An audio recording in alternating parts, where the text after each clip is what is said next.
Pelatih Korea U17 angkat topi lihat penampilan timnas Indonesia U17. Indra Sapri mengatakan, jangan berikan timnas Indonesia U17 beban atau tekanan. Zidan Iqbal tak perkuat Irak di kualifikasi Piala Dunia 2026. Beginilah kondisi Amar Berkik jelang laga timnas Indonesia versus Panama. 5 pemain timnas Indonesia U17 yang layak dipromosikan ke timnas U20 asuhan Indra Syafri setelah melihat pertandingan melawan Ekuador.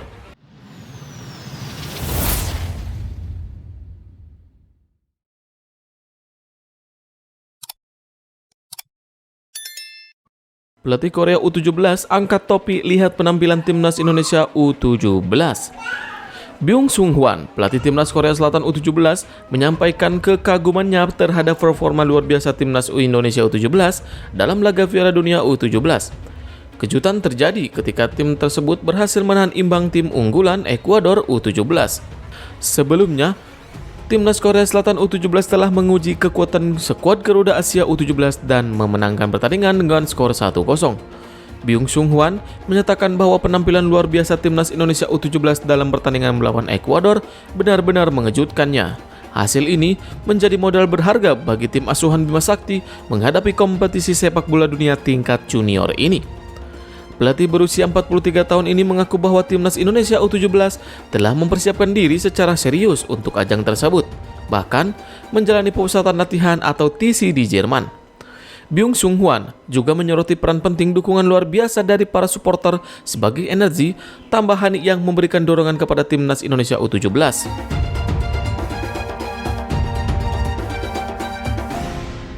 Indra Sapri mengatakan, jangan berikan timnas Indonesia U17 beban atau tekanan.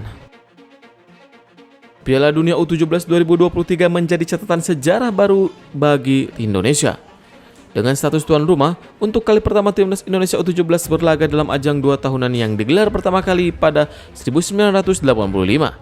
Indra Syafri meminta pagelaran Piala Dunia U17 2023 yang diikuti timnas Indonesia U17 harus mendapatkan dukungan yang besar dari masyarakat di tanah air. Pelatih berkumis itu meminta tidak ada komentar negatif yang bakal mempengaruhi mental para pemain. Indra Sapri menghimbau kepada semua media dan penonton untuk mendukung pemain dikarenakan tim besutan Bima Sakti jangan diberikan beban atau tekanan yang kurang baik. Timnas Indonesia U17 mengawali petualangan di Piala Dunia U17 2023 dengan hasil cukup baik. Garuda Muda berhasil menahan imbang Ekuador dengan skor 1-1.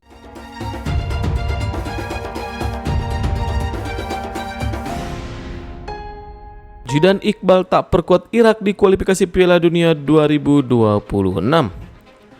Federasi Sepak Bola Irak telah mengumumkan 25 pemain yang tampil di putaran kedua kualifikasi Piala Dunia 2026 zona Asia. Namun, singa Mesopotamia tak membawa Zidan Iqbal. Irak tergabung di grup F bersama timnas Indonesia, Vietnam, dan Filipina. Sementara, pada November 2023 akan dilangsungkan 2 laga putaran kedua kualifikasi Piala Dunia 2026 zona Asia. Pada pertandingan pertama, Irak akan menjamu timnas Indonesia di Basra International Stadium. Singa Mesopotamia diunggulkan untuk mendapatkan kemenangan karena berstatus tuan rumah dan menempati ranking 68 FIFA. Sementara di pertandingan kedua, Irak akan melawan Vietnam. Laga nanti akan berlangsung di Maidin National Stadium. Sementara menjelang 2 laga kualifikasi Piala Dunia 2026, Federasi Sepak Bola Irak telah mengumumkan 25 pemain, namun Zidan Iqbal tak dibawa untuk menghadapi timnas Indonesia dan Vietnam.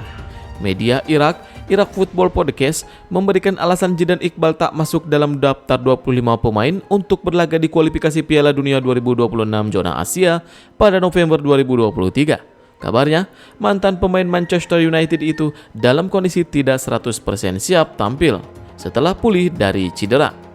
Hal tersebut pun membuat Zidan Iqbal akan tetap berada di klubnya FC Utrecht. Zidan Iqbal pun bakal menemani Ivar Jenner yang juga tidak dipanggil timnas Indonesia karena mengalami cedera.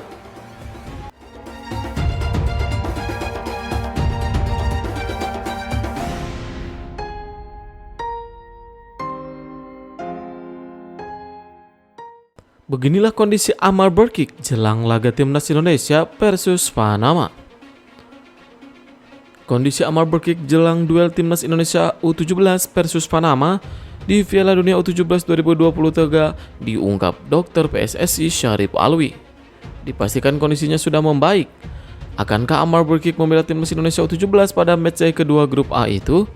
Dokter PSSI Syarif Alwi menyatakan kondisi Amar Berkic kini sudah membaik, namun kondisi sang pemain diaspora itu masih dipantau tim dokter. Sebelumnya, Amar Berkic diketahui harus absen membela skuad Garuda Asia julukan Timnas Indonesia U17 saat melawan Timnas Ekuador.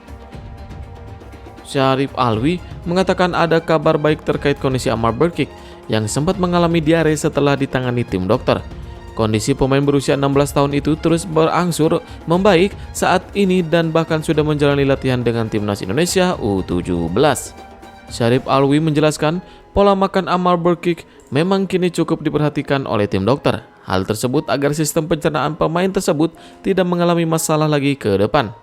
Sebatas informasi, dalam laga terdekat tim asuhan Bima Sakti itu akan menantang Timnas Panama U17 pada fase grup A.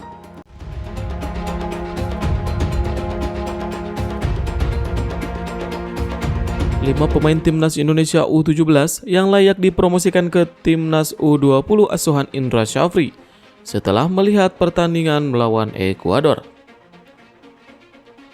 Seperti diketahui, Timnas Indonesia U17 sedang tampil di Piala Dunia U17 2023. Pengalaman mentas di ajang tertinggi kelompok umur itu tentu sangat berguna di masa depan. Lalu, siapa saja 5 pemain Timnas Indonesia U17 yang layak dipromosikan ke Timnas Indonesia U20 asuhan Indra Syafri? Berikut ulasannya. Pemain yang pertama ada Ikram Al-Ghifari. Sang penjaga gawang tampil heroik saat menghadapi Timnas Ekuador di Stadion Gelora Bung Tomo. Ikram tercatat melakukan 5 penyelamatan sepanjang 90 menit. Aksi-aksinya itu membantu Indonesia menahan Ekuador 1-1. Tentu saja Ikram layak dipromosikan ke Timnas Indonesia U20. Pemain yang kedua yaitu ada Muhammad Iqbal Gwijangge. Bukan rahasia lagi, Iqbal Gwijangge dianggap sebagai salah satu pemain berbakat yang dimiliki Indonesia. Dia bahkan menyandang ban kapten di Timnas Indonesia U17. Serta terus dipercaya pelatih Bima Sakti Tukiman memimpin rekan-rekannya di lapangan. Penampilan Iqbal pada laga pertama juga cukup mencuri perhatian. Bek Barito Putra itu layak dipromosikan oleh Indra Syafri. Pemain yang ketiga yaitu Welber Halim Jardim. Pemain berdarah Brazil ini merupakan salah satu permata yang mesti terus dipoles. Welber tampil cukup bagus sepanjang 90 menit di laga kontra Ekuador. Kehadirannya di sisi kanan membuat lawan tak berani menerobos dari sisi itu. Welber tentu sangat layak untuk naik kelas ke Timnas Indonesia U20. Apalagi dia kerap turun secara reguler bersama Sao Paulo U17. Pemain yang keempat ada Muhammad Rizky Aprizal. Aksi Rizky di babak pertama berujung gol bagi Indonesia. Tusukannya dari sisi kiri juga sering menjadi awal dari serangan Garuda Asia di laga kontra Ekuador. Asisnya di laga tersebut menjadi bukti kelayakan Rizky naik kelas. Indra mesti memanggil pemain yang satu ini di agenda berikutnya. Dan pemain yang terakhir yaitu ada Arkan Kakak Putra Purwanto. Pemain Persis Solo ini sudah sangat layak berkostum U20. Bahkan mungkin Timnas Indonesia asuhan Sinteyong, Arkan Kakak membuktikan diri sebagai penyerang yang andal dengan 1 golnya ke gawang Timnas Ekuador U17. Tak hanya itu, Arkan juga telah tampil di Liga 1 2023-2024 bersama klubnya. Bisa dibilang di level yang lebih senior, putra dari Purwanto itu sudah punya pengalaman yang cukup. Indra tentu butuh sosok striker yang tajam di samping Hoki Caraka. Kehadiran Arkan Kakak bisa menjadi kompetitor atau pelengkap bagi pemain asal PSS Sleman tersebut di lini depan.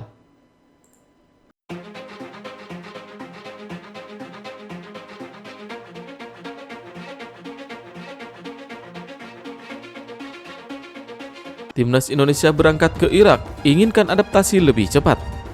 Timnas Indonesia bertolak menuju Irak untuk pertandingan perdana putaran kedua Piala Dunia 2026 pada Minggu 12 November dini hari. skuad Garuda dijadwalkan bertemu Irak pada 16 November mendatang di Stadion Internasional Basra. Para pemain berangkat lebih awal guna beradaptasi dengan cuaca dan kondisi Irak yang cukup panas. Namun, dari 27 pemain yang dipanggil Sinteyong, tak semuanya berangkat bersamaan. Beberapa pemain yang masih menjalani jadwal Liga 1 akan menyusul. Begitu pula dengan pemain yang membela klub luar negeri. Mereka akan bergabung setibanya rombongan pertama di Irak.